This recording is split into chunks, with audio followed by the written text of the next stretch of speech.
spécificité du chant baroque, c'est vraiment qu'il est construit sur le texte et sur la danse, qui sont pour moi deux éléments essentiels de la musique de cette époque-là.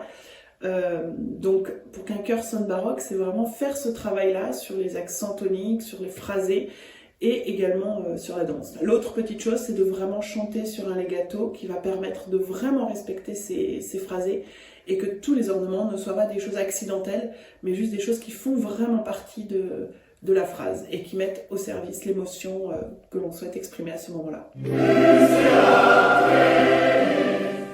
J'essaye de me mettre au service des musiciens que j'ai en face de moi, chanteurs et instrumentistes.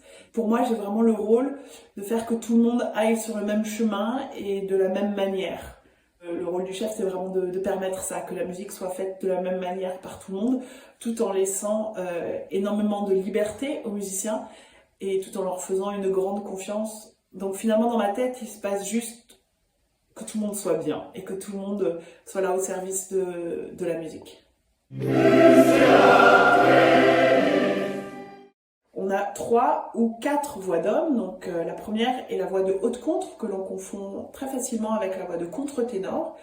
La voix de haute contre est un ténor léger, qui chante vraiment dans les aigus, contrairement à la voix de contre-ténor, qui chante en voix de tête, en voix de fausset. La deuxième voix est la voix de taille, qui est la plus naturelle et qui correspond à la voix de ténor. Et la voix la plus grave, qui est en tout cas utilisée le plus souvent, c'est la voix de basse taille qui correspond à une voix de baryton. La voix de basse est beaucoup moins utilisée, même si on l'entend dans les répartitions de chœurs qui sont à 5 voix, dessus, haute contre, taille, basse taille et basse.